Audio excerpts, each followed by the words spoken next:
नमस्कार दोस्तों, RCC classes platform पे आप सभी दोस्तों का एक बार में फिर से स्वागत करता हूं, अभिनंदन करता हूं।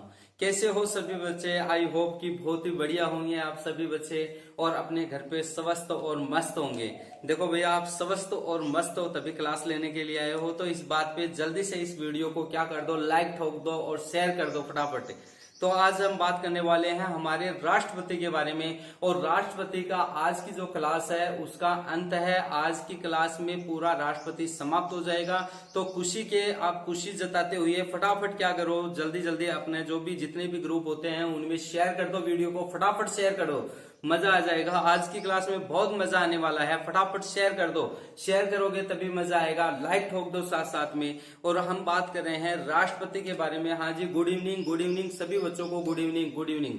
तो बहुत ही बढ़िया तरीके से आप सब बच्चे पढ़ रहे हो, मजा आ रहा होगा आप सभी बच्चों को। मेरे शेर और शेरनियों मजा आ रहा होगा। मेरे रसगुल्लो, हाँ मेरे रसगुल्ले हैं, सभी रसगुल्ले हैं भैया। हाँ जी, गुलाब जामुन भी है क्या बीच में? बहुत बढ़िया, बहुत बढ़िया। हाँ जी, तो बात करते हैं आगे की यहाँ से। तो देखो, कल की क्लास में हमने क्या पढ़ा था कि राष्ट्रपति की जो सैनिक शक्तियां हैं उसके बारे में बात की थी। और राष्ट्रपति की जो सैनिक शक्ति है उसका वर्णन आर्टिकल किस में किया गया था? आर्टिकल या अनुच्छेद 52(2) में बताया गया है कि जो राष्ट्रपति है वो तीनों सेनाओं का क्या होता है? सेनापति होता है। तीनों सेनाओं का क्या होता है? सेनापति होता है। ये बात हमने किस में कही थी? जो सैनिक शक्तियां है राष्ट्रपति की उसमें, और तीनों सेनाओं का क्या होता है जी? सेनापति होता है। कौन होता है? ये राष्ट्रपति होता है जी हमारा। ये बात आपको मैंने बताई थी आपको। और जो राष्ट्रपति होता है, तीनों सेनाओं के जो अध्यक्ष होते हैं उनकी भी नियुक्ति कौन करता है? राष्ट्रपति जी ही उनकी क्या करता है जी? नियुक्ति करता है। तो हमने कल बात की थी जो न्यायिक शक्तियां हैं और सैनिक शक्तियां हैं उनके बारे में बात की थी। और आज हम बात करने वाले हैं, नई बात करने वाले हैं भारत के वित्तीय शक्तियों के बारे में। राष्ट्रपति की वित्तीय शक्तियों के बारे में आज बात करने वाले हैं। तो फटाफट आप क्या करो, जल्दी से जल्दी आ जाओ। हाँ जी, बात करते हैं, यहां से चालू करते हैं। तो आज बात करने वाले हैं राष्ट्रपति की वित्तीय शक्तियां। कौन सी? राष्ट्रपति की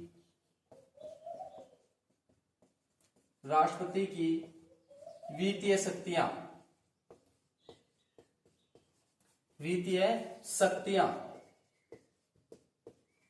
राष्ट्रपति की वित्तीय शक्तियां। तो आज हम बात करेंगे राष्ट्रपति की कौन सी शक्तियां भाई? राष्ट्रपति की वित्तीय शक्तियां, यानी धन से संबंधित शक्तियां, रुपए पैसे से संबंधित शक्तियां। कौन कौन सी शक्तियां राष्ट्रपति के पास निहित है? तो आज हर एक के बारे में पढ़ेंगे, एक को भी नहीं छोड़ेंगे, मजा आने वाला है केवल। और लास्ट तक, वीडियो के लास्ट तक सभी बच्चे लास्ट तक बने रहिएगा। भाई मैं लास्ट तक बना रह सकता हूं तो आप क्यों नहीं रह सकते? आपको तो जॉब प्राप्त करनी है, आपको तो जॉब लेनी है, गवर्नमेंट जॉब में अपना सिलेक्शन बनाना है। तो भैया सिलेक्शन ऐसे नहीं आता, सिलेक्शन आता है लास्ट तक आपकी जो सिटिंग टाइम है उसको बिठाने की। तो ज्यादा से ज्यादा लास्ट टाइम तक बने रहिएगा। हर एक पॉइंट है वो इंपॉर्टेंट होता है एग्जाम की दृष्टि से। और आपको पता है कि हमारी जो SI की है, राजस्थान SI है, उसके एग्जाम की जो डेट है वो दे चुके हैं, आपको पता भी है इस चीज का। और जल्दी ही आपकी पटवारी की है, अन्य जो एग्जाम्स हैं उनके बारे में आने वाली है। और रीट की भी आपको पता है, जो 3rd ग्रेड टीचर होते हैं उनकी भी जो एग्जाम डेट है वो घोषित कर दी गई है। और जितनी भी हमारी जो आने वाली एग्जाम है उनकी जल्दी ही डेट आने वाली है। तो सभी बच्चे अपनी अपनी तैयारी में लग जाओ। हाँ जी, बात करते हैं। तो जो वित्तीय आयोग की बात करेंगे तो यहां से बात करते हैं, बहुत ही इंपॉर्टेंट एक आर्टिकल है या क्या है, अनुच्छेद है, जिसका वह नाम है 280। तो 280 में क्या बताया गया है? बहुत ही इंपॉर्टेंट है, तो ध्यान से आपको पढ़ना है सभी बच्चों को। हाँ जी, गुड इवनिंग सभी बच्चों को, good evening, good evening, good evening. तो यहां से बात करते हैं कि आर्टिकल 280 में क्या बात कही गई है। ध्यान से सुनना मेरे दोस्तों, ध्यान से सुनना। और जितने भी दोस्त क्या कर रहे हैं, लिख रहे हैं, नोट डाउन कर रहे हैं अपनी बुक में, तो वो लिखते रहिएगा और ध्यान से पढ़िएगा इस चीज को। हाँ जी, 280 में क्या बताया गया है आप बताओ मेरे को फटाफट, यदि आपको आता है जी। बहुत ही बढ़िया शानदार तरीके से आप पढ़ रहे हैं कि भारत का राष्ट्रपति वित्तीय आयोग का क्या करेगा? गठन करेगा। जो भारत का राष्ट्रपति है वो क्या करेगा? वित्तीय आयोग का गठन करेगा। ये बात किसमें कही गई है?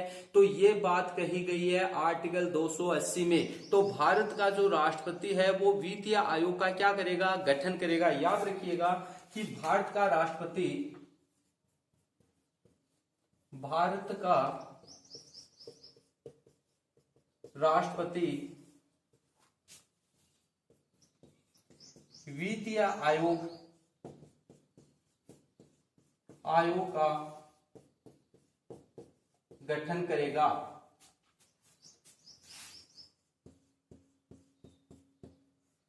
जो भारत का राष्ट्रपति है वो क्या करेगा, वित्तीय आयोग का क्या करेगा जी, गठन करेगा। बहुत ही बढ़िया बात है। और जो वित्तीय आयोग है हमारा, जो वित्तीय आयोग है, कौन सा वित्त आयोग है, उसमें कितने सदस्य होते हैं जी, उसमें क्या होते हैं, इसमें एक तो कौन होता है, एक तो अध्यक्ष होता है और कौन होता है, 4 अन्य सदस्य होते हैं, 4 अन्य सदस्य होते हैं जी इसमें। तो टोटल मिला के कितने होते हैं जी, 5 सदस्य किसमें होते हैं, वित्तीय आयोग में कितने सदस्य होते हैं जी। वेरी गुड, बहुत ही बढ़िया है जी।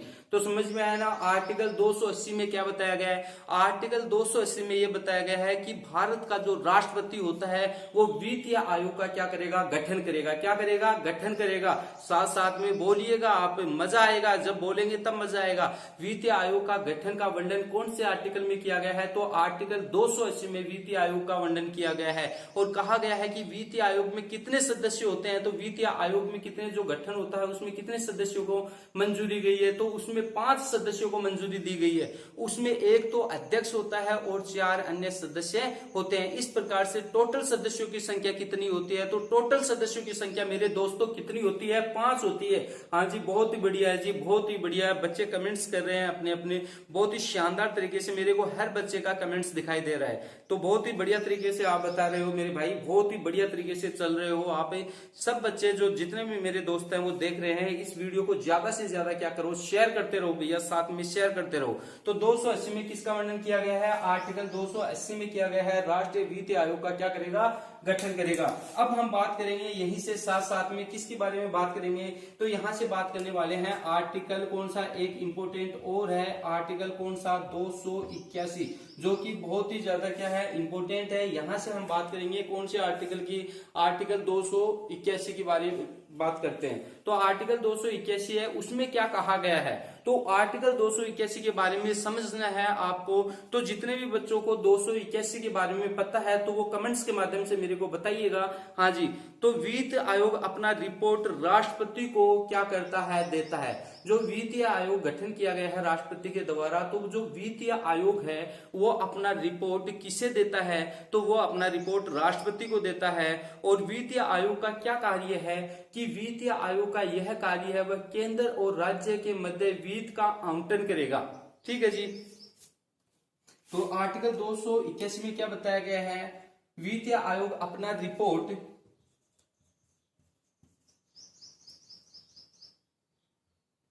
वित्त आयोग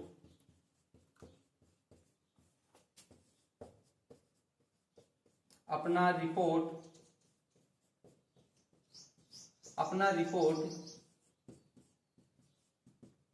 राष्ट्रपति को देता है। अपना रिपोर्ट किसे देता है, राष्ट्रपति को देता है जी। बहुत ही बढ़िया है जी। हाँ जी, वित्त आयोग का कार्य क्या है जी, वित्त आयोग का कार्य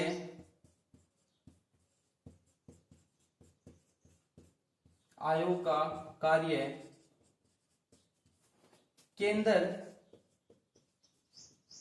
व राज्यों के मध्य वित्त आवंटन का है। वित्त आवंटन का है, यानी यहां क्या बताया गया है कि वित्तीय आयोग जो भी अपनी रिपोर्ट तैयार करता है वो रिपोर्ट किसे देगा, राष्ट्रपति को सौंपेगा। और वित्तीय आयोग का मुख्य कार्य क्या है, वह केंद्र और राज्यों के मध्य जो वित्त का आवंटन करता है उनका ये कार्य करता है कि कौन से राज्य को कितना क्या वित्त मिलेगा, कितने, इसके बारे में पूरी डिटेल का जो कार्य करता है वो कौन करता है, वित्तीय आयोग या वित्त आयोग करता है जी। तो ये बात आपको समझ में आई होगी। तो बात करते हैं कि भारत का प्रथम वित्त आयोग कौन है। तो भारत का प्रथम वित्तीय आयोग कौन है, सभी मेरे को कमेंट्स के माध्यम से बताइएगा कि भारत का प्रथम वित्तीय आयोग कौन है। जितने भी बच्चों को पढ़ाया हुआ है वो नहीं बताएंगे तो देख लेना आप, तो फटाफट मेरे को बताओ। तो प्रथम वित्तीय आयोग का जो अध्यक्ष है वो कौन है, वेरी गुड, बहुत ही बढ़िया है। तो कौन है, केसी नियोगी, बहुत ही बढ़िया जी। प्रथम कौन है जी? केसी नियोगी। ये कौन है? अध्यक्ष है। प्रथम के जो अध्यक्ष हैं वो कौन है? केसी नियोगी हैं। वर्तमान में कौन सा वित्तीय आयोग चल रहा है जी? वर्तमान में 15वां वित्तीय आयोग चल रहा है। तो इससे पहले 14वां वित्तीय आयोग कौन है? तो 14वें के बारे में बात करते हैं।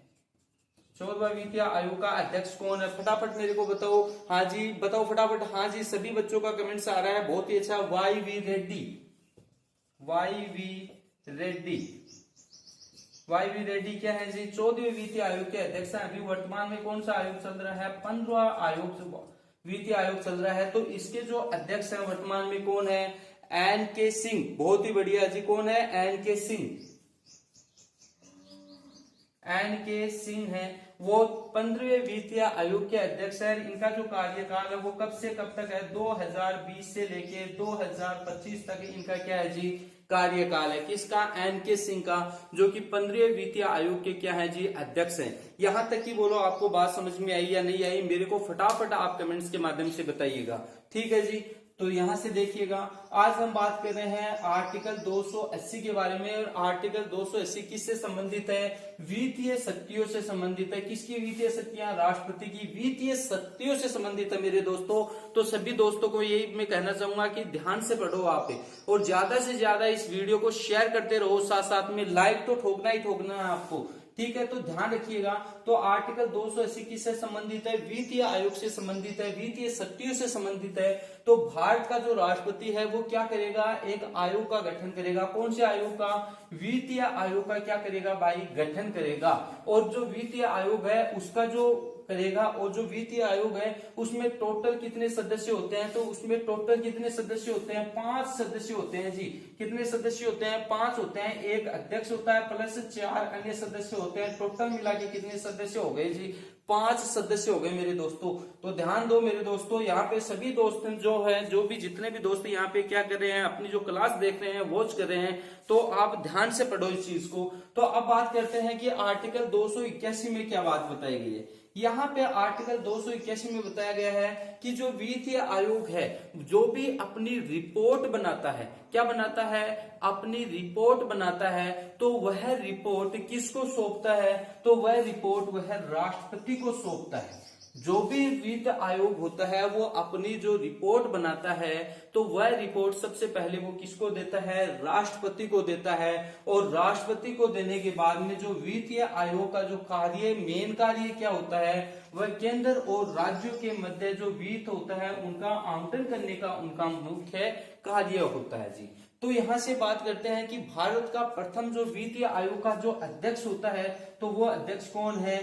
केसी नियोगी जी हैं। और अभी कौन सा वित्तीय आयोग चल रहा है? 15वां वित्तीय आयोग चल रहा है। तो इसका मतलब है जो 14वां वित्तीय आयोग है वो भी इंपॉर्टेंट है। तो 14वें वित्तीय आयोग के अध्यक्ष कौन है? वाई वी रेड्डी, याद रखिएगा। और 15वां वित्तीय आयोग का अध्यक्ष कौन है? एन के सिंह। एन के सिंह। तो यहां से ध्यान दे लेना, ये मेरे नाम से ये भाई इतना याद कर लो, एन के, ठीक है ना।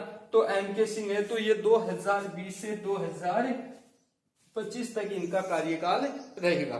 तो फटाफट जिस बच्चे को समझ में आ गया, फटाफट मेरे को थंब का निशान करके भेजो, फटाफट भेजो भाई। और स्क्रीनशॉट भी ले लो साथ साथ में, ठीक है जी।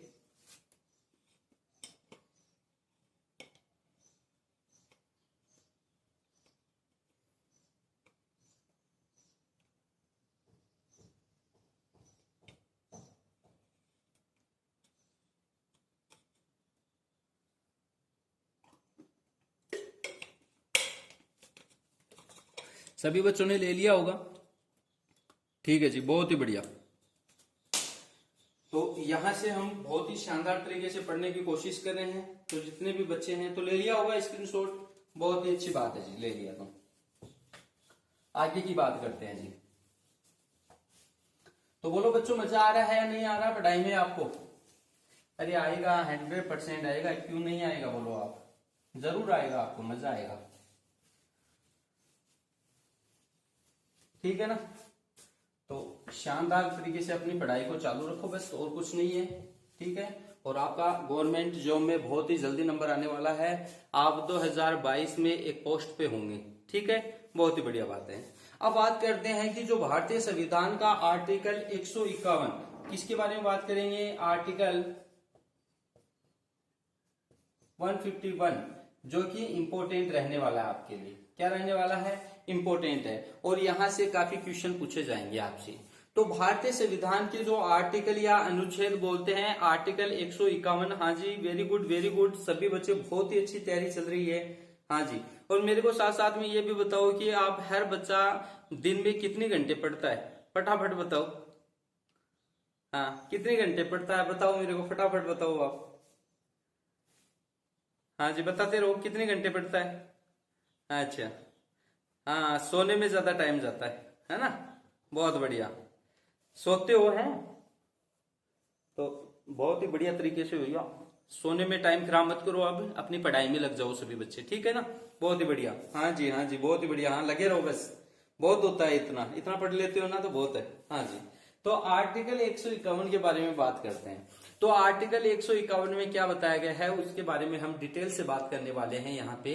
तो आर्टिकल 151 में देखना, तो भारत का जो नियंत्रण महालेखा परीक्षक है यानी सीएजी के बारे में यहाँ बताया गया है कि सीएजी है, भारत का जो सीएजी है वो अपनी रिपोर्ट किसे सौंपता है? भारत का सीएजी अपनी रिपोर्ट राष्ट्रपति को देता है, और राष्ट्रपति यह रिपोर्ट कहाँ रखवाता है? राष्ट्रपति यह रिपोर्ट संसद में यानी लोकसभा और राज्यसभा में रखवाता है, और बाद में यह रिपोर्ट किसको दे दी जाती है? बाद में यह रिपोर्ट लोक लेखा समिति को दे दी जाती है। बाद में यह रिपोर्ट किसको दे दी जाती है? लोक लेखा समिति को दे दी जाती है जी। और बात करते हैं कि भारत का वर्तमान में जो सीएजी है वो कौन है? तो भारत का जो वर्तमान में जो सीएजी है वो कौन है? राजीव महर्षि। कौन है? फटाफट मेरे को कमेंट्स में बताओ कि कौन है? राजीव महर्षि। हाँ जी, तो यहां बात करते हैं कि भारत का नियंत्रण महालेखा परीक्षक, हाँ जी,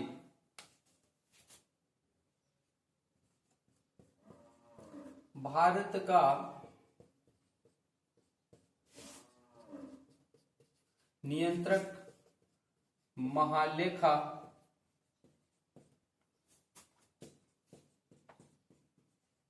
परीक्षक यानी सीएजी,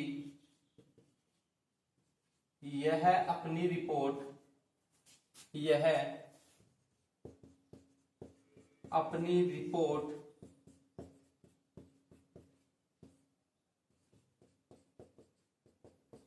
राष्ट्रपति को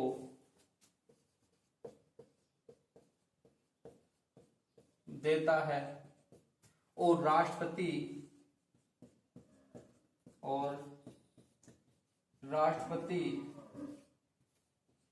यह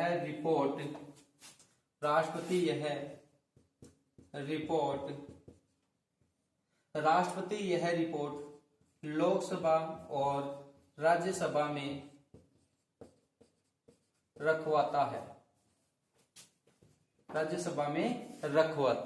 तो राष्ट्रपति यह अपनी रिपोर्ट कहाँ रखवाता है? लोकसभा और राज्यसभा में रखवाता है। बाद में यह जो रिपोर्ट है किसको दे दी जाती है? हाँ जी, किसको दे दी जाती है? लोक लेखा समिति को दे दी जाती है। बाद में यह रिपोर्ट लोक लेखा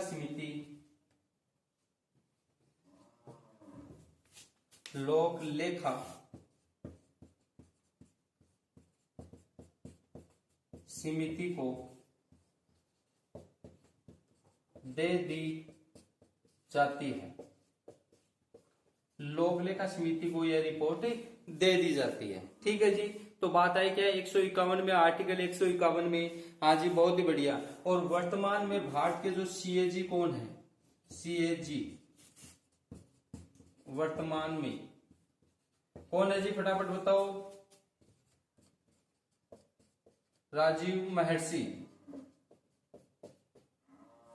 कौन है जी? राजीव महर्षि। तो देखिएगा, यहां से हम बात कर रहे हैं कि भारतीय संविधान के आर्टिकल अनुच्छेद 151 की जो किससे संबंधित है? वित्तीय शक्तियों से संबंधित है, राष्ट्रपति की। तो यहां से बात करते हैं, भारत का जो नियंत्रण महालेखा परीक्षक जिसको क्या बोलते हैं? सीएजी बोलते हैं। यह अपनी रिपोर्ट राष्ट्रपति को सौंपता है। किसको सौंपता है जी?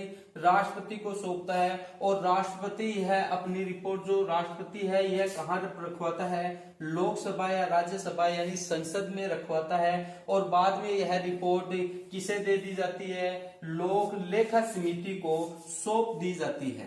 ठीक है, लोक लेखा समिति को यह रिपोर्ट सौंप दी जाती है। वर्तमान में जो भारत के सीएजी हैं वो कौन है? हाँ जी, राजीव महर्षि हैं, वो भारत में वर्तमान में क्या है? सीएजी है जी। तो वर्तमान में भारत के जो सीएजी हैं वो कौन है? राजीव महर्षि है जी। बोलो ये बात आपको समझ में आई या नहीं आई? फटाफट से यदि समझ में आई है तो थंब का निशान भेजो मेरे को। हाँ, सभी दोस्त हैं वो क्या करें? थंब का निशान भेजें। जितने भी बच्चे देख रहे हैं सभी बच्चे क्या करें? थंब का निशान भेजें। हाँ जी, बहुत ही बढ़िया। और यहां से आप स्क्रीनशॉट भी ले सकते हो अपना, फटाफट स्क्रीनशॉट ले लो भैया।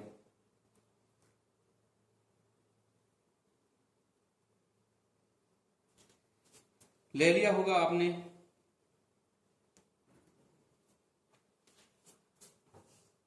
ले लिया ना? बहुत ही बढ़िया बात है। तो समझ में आ रहा होगा सभी बच्चों को, बहुत ही अच्छी तरीके से समझ में आ रहा होगा। और आज आपको पता है कि हमारा जो राष्ट्रपति का जो चैप्टर है वो समाप्ति की ओर बढ़ रहे हैं। और हर बच्चे को चाहे कैसा भी क्वेश्चन आ जाए, अब कोई भी बच्चा नहीं घबराएगा। एक भी क्वेश्चन से कोई भी बच्चा नहीं घबराएगा, ये देख लेना। कोई भी बच्चा घबराने की तो कोई बात ही नहीं रहेगी। अब बिल्कुल ही शानदार तरीके से राष्ट्रपति को दोबारा पढ़ने की जरूरत ही नहीं पड़ेगी। ये मैंने आपको काफी बार बोला है, यदि आप ध्यान से पढ़ते हो तो पढ़ने की जरूरत नहीं पड़ेगी आपको। तो अब यहां से बात करते हैं आगे की। तो हमारे जो बात करते हैं आर्टिकल कौन से के बारे में बात करेंगे? आर्टिकल 360 के बारे में। आर्टिकल कौन सा? आर्टिकल या अनुच्छेद बोल सकते हो। आर्टिकल या अनुच्छेद किसके बारे में बात करेंगे? आर्टिकल 360 के बारे में आज हम बात करने वाले हैं। तो आर्टिकल 360 में क्या बताया गया है? वित्तीय, क्या बताया गया है? वित्तीय आपात। बहुत ही बढ़िया बात है, वित्तीय आपात। वित्तीय आपात। तो मेरे को फटाफट सभी बच्चे एक जवाब देंगे कि भारत में अब तक कितनी बार वित्तीय आयोग लागू हो चुका है? कि भारत में अब तक कितनी बार वित्तीय आयोग लागू हो चुका है? तो फटाफट सभी बच्चे मेरे को कमेंट्स के माध्यम से बताएंगे। हाँ जी, बहुत ही बढ़िया। हाँ हाँ, बहुत बढ़िया, शानदार तरीके। मेरे दोस्तों सभी आप बहुत बढ़िया पढ़ रहे हो। हाँ जी, तो मेरे को बताओ, तो वित्तीय आयोग भारत में कितनी बार लागू हो चुका है? 3 बार, या फिर 2 बार, या फिर ABC कर देता हूं। 3 बार हो गया, 4 बार, या फिर D में 0 बार। तो फटाफट मेरे को जवाब दो आप। हाँ जी, बहुत ही बढ़िया। हाँ जी, बहुत ही बढ़िया। बच्चों का शानदार तरीके से डी उत्तर आ रहा है। तो कितनी बार लागू हो चुका है? 0 बार लागू हो चुका है। कौन लागू हो चुका है? भारत में वित्तीय आयोग। यानी कहने का मतलब है कि भारत में अब तक एक भी बार वित्तीय आयोग लागू नहीं हुआ है। तो भारत में एक भी बार क्या नहीं हुआ है? वित्तीय आयोग लागू नहीं हुआ है जी। बहुत ही बढ़िया है जी। तो अब तक भारत में एक बार भी वित्तीय आयोग लागू नहीं हुआ है। भारत में अब तक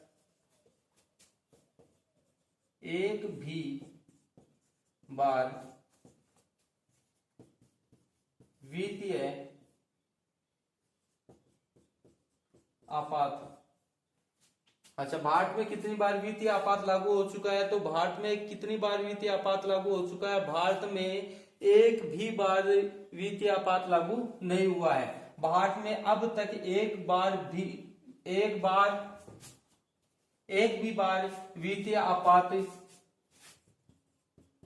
लागू नहीं हुआ है। तो एक बार भी वित्तीय आपात लागू नहीं हुआ है। तो मेरा आपसे एक क्वेश्चन और है कि भारत में जो वित्तीय आपात है वो कौन से देश से ग्रहण किया गया है? तो फटाफट मेरे को आंसर दें आप कि भारत में या भारतीय संविधान में जो वित्तीय आपात की जो विशेषता ली गई है वो कौन से देश से ली गई है? तो फटाफट मेरे को बताओ। हाँ जी, बहुत ही बढ़िया जी, शानदार। हाँ जी, तो यहां से मैं नोट करके लगा देता हूं, क्या कहां से ली गई है? अमेरिका से। अमेरिका से वित्तीय आपात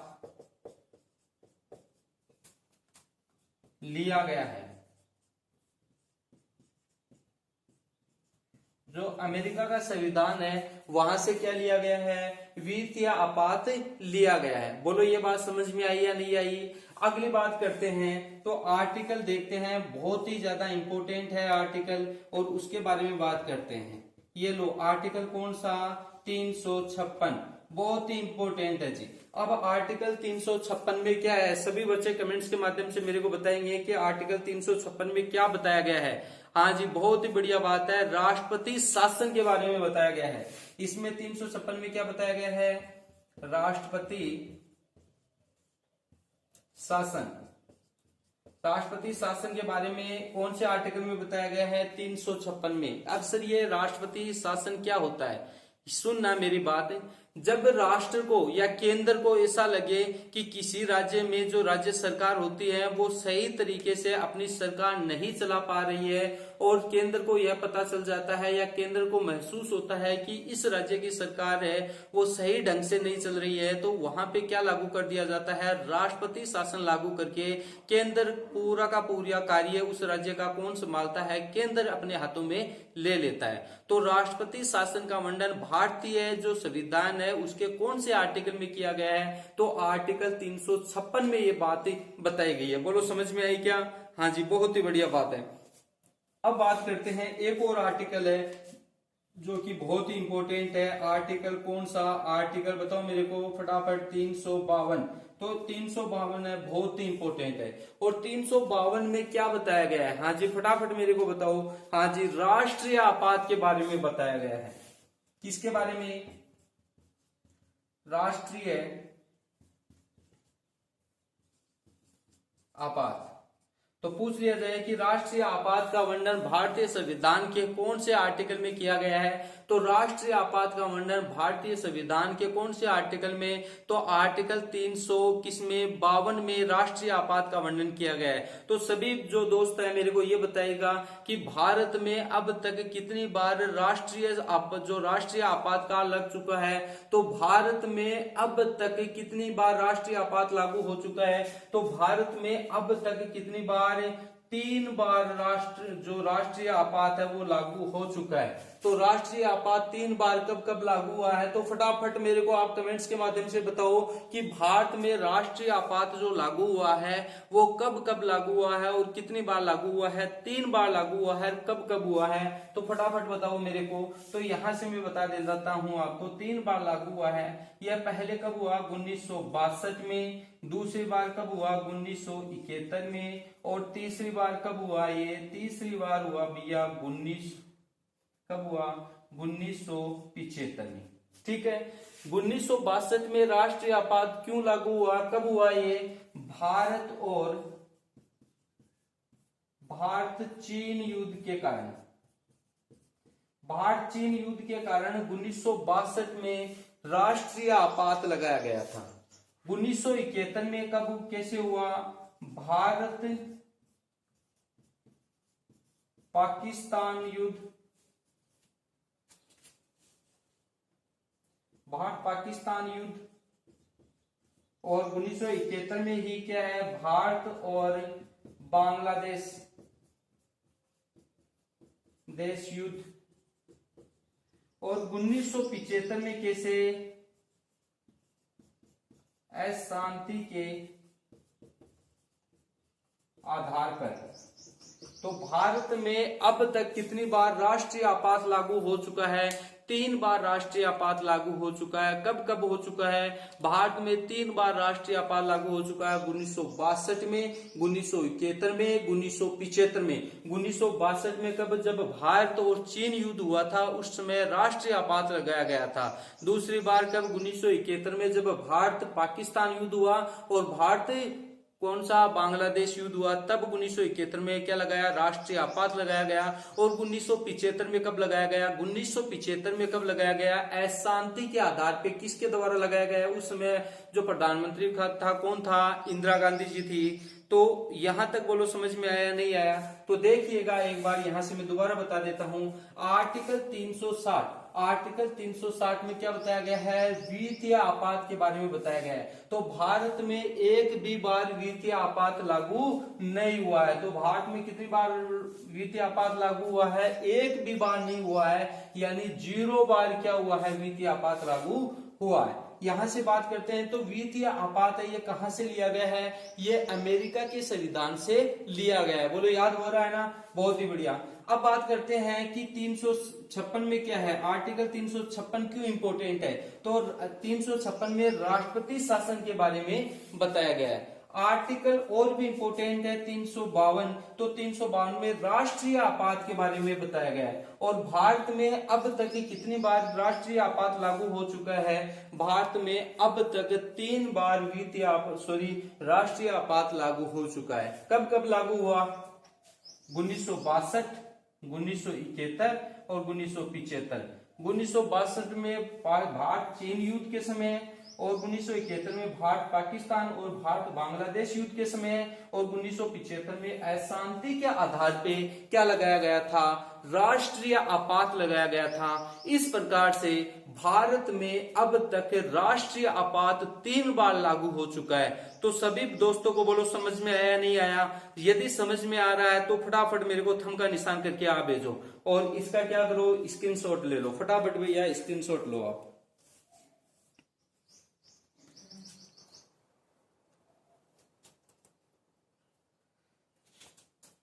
तो ले लिया होगा आपने, स्क्रीनशॉट ले लिया ना? तो आज हमने पढ़ा जो राष्ट्रपति की वित्तीय शक्तियां हैं उनके बारे में बात की आज हमने। तो इसमें क्या किया? आर्टिकल 360 में क्या बताया है? वित्तीय आपात बताया गया है, और 356 में राष्ट्रपति शासन के बारे में बताया गया है, और 352 में राष्ट्रीय आपात के बारे में बताया गया है। तो याद रखिएगा, क्वेश्चन नॉर्मल भी आ सकते हैं। क्वेश्चन आ जाए कि वित्तीय आपात का वर्णन भारतीय संविधान में कौन से आर्टिकल में किया गया है? तो वित्तीय आपात का वर्णन कौन से में किया गया है? 360 में किया गया है। किस में किया गया है? 360 में। और क्वेश्चन आ जाए कि राष्ट्रपति शासन का वर्णन भारतीय संविधान के कौन से अनुच्छेद या कौन से आर्टिकल में किया गया है? तो राष्ट्रपति शासन 356 में किया गया है। और कहा जाए कि जो राष्ट्रीय आपात है, जो राष्ट्रीय आपात है उसका वर्णन भारतीय संविधान के कौन से आर्टिकल में किया गया है? तो राष्ट्रीय आपात का वर्णन भारतीय संविधान के 352 में किया गया है।